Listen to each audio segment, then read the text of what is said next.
Hello friends, मेरे story channel पर आप सबका स्वागत है। आज की हमारी कहानी है एक बहू की कहानी। रात के 11 बज रहे थे। तन्वी को बहुत नींद आ रही थी, पर फिर भी सासू माँ की साड़ी प्रेस की जा रही थी। सुबह से घर के और ऑफिस के काम करते करते वह थक चुकी थी। फिर सुबह जल्दी भी उठना होता था। अगर थोड़ा भी लेट हो जाता तो सारा काम उल्टा पुल्टा हो जाता। पर अभी तक पति रवि अपने माता पिता के कमरे में ही बैठे हुए थे, जबकि रोज़ तो 10 बजे तक कमरे में आ जाते थे। 2-3 दिन से यही हो रहा था। पता नहीं क्या चल रहा था इन लोगों के मन में। बताते भी तो नहीं हैं, सीधा विस्फोट ही करते हैं। जबकि रवि को अच्छे से पता है कि जब तक वह कमरे में नहीं आ जाता तन्वी सो नहीं सकती, क्योंकि सासू माँ तो तब तक उसे कोई ना कोई काम में लगा कर ही रखती है। अभी ज़्यादा कुछ नहीं तो कपड़े प्रेस करने के लिए लगा दिया, जबकि कपड़े प्रेस वाले से प्रेस कराए जाते हैं। पर पता नहीं क्यों आज ही सासू माँ ने यह कपड़े प्रेस करने को दे दिए। जब भी उन्हें किसी काम की भूमिका बनानी होती है या फिर तन्वी से कोई भी काम निकलवाना होता है तो फिर वह इसी तरह के काम करती हैं। हमेशा रवि के कंधे पर बंदूक रखकर चलाती हैं। पिछले 2 साल में तन्वी को यह अनुभव तो हो ही चुका था। पता नहीं अब किस चीज़ की भूमिका तैयार कर रही हैं। इतने में रवि कमरे में आया। उसे देखते ही तन्वी बोली, रवि, आपको पता है ना मैं थक चुकी हूँ, मुझे नींद आ रही है। बावजूद इसके आप अभी तक मम्मी पापा के कमरे में बैठे हुए थे। जल्दी आ जाया करिए, मुझे भी ऑफिस के लिए जल्दी उठना होता है। अरे नाराज़ क्यों हो रही हो? कोई ज़रूरी बात कर रहा था। अब रवि ने सोचा कि शायद तन्वी कुछ पूछेगी, पर तन्वी ने कुछ नहीं पूछा, बल्कि वह तो बिस्तर पर आकर लेट गई।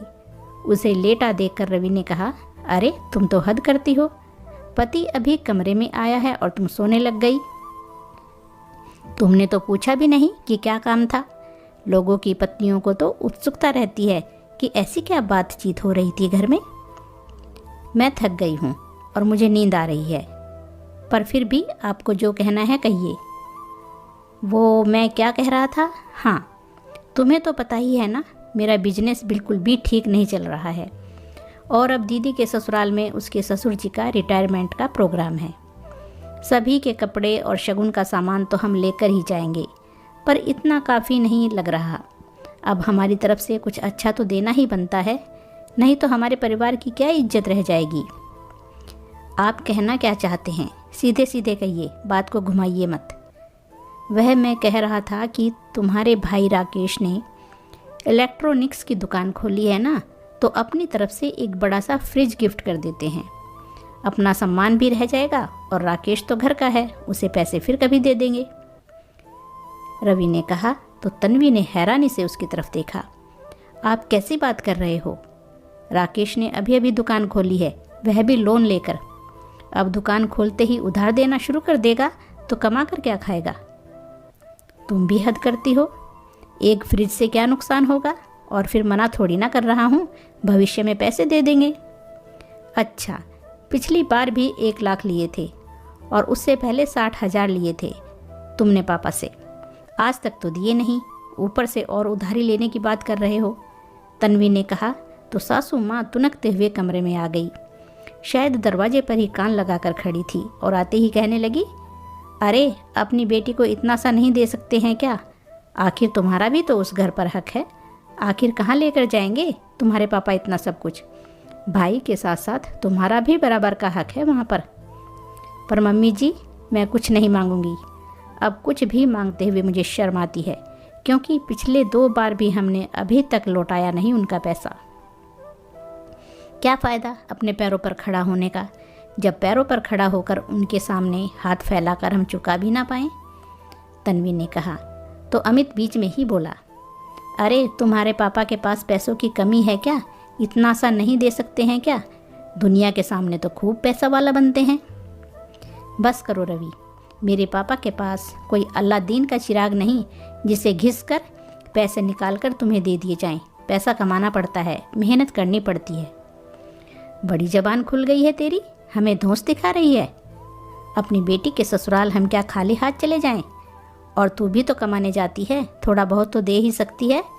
लेकिन सासू माँ अभी भी हार कहाँ मानने वाली थी। आखिरकार तन्वी ने कहा, लेकिन क्या? आपकी बेटी आपका सम्मान है, उसे जो देना है आप दीजिए। उसके लिए मेरे मायके वालों को झुकाना ज़रूरी है क्या? जो भी देना है अपनी हैसियत के मुताबिक दीजिए। वह लोग तो खुद लोन लेकर अपना बिजनेस खड़ा करने में लगे हुए हैं, ऐसे में उन पर वजन डालना ज़रूरी है क्या? और रही बात मेरी कमाई की, तो पहले मैं मेरे मायके वालों का कर्ज चुकाऊंगी ताकि सिर उठाकर मायके जा सकूं। स्वाभिमान जिंदा है मुझ में अभी, उसके बाद ही मुझसे उम्मीद कीजिएगा। और मुझे माफ़ कीजिए, मुझे नींद आ रही है, मैं अब इस विषय में कोई बात नहीं करना चाहती। तन्वी का स्पष्ट रूप देख करके आगे किसी की भी बोलने की हिम्मत ना हुई। आखिरकार तन्वी की ननंद के प्रोग्राम में शगुन और कपड़े ही गए और कुछ महीनों बाद तन्वी और रवि ने मिलकर उसके पापा के सारे कर्जे चुका दिए। तो कहानी कैसी लगी? अच्छी लगी है तो लाइक और शेयर ज़रूर कीजिएगा। चैनल को सब्सक्राइब कीजिए। धन्यवाद दोस्तों।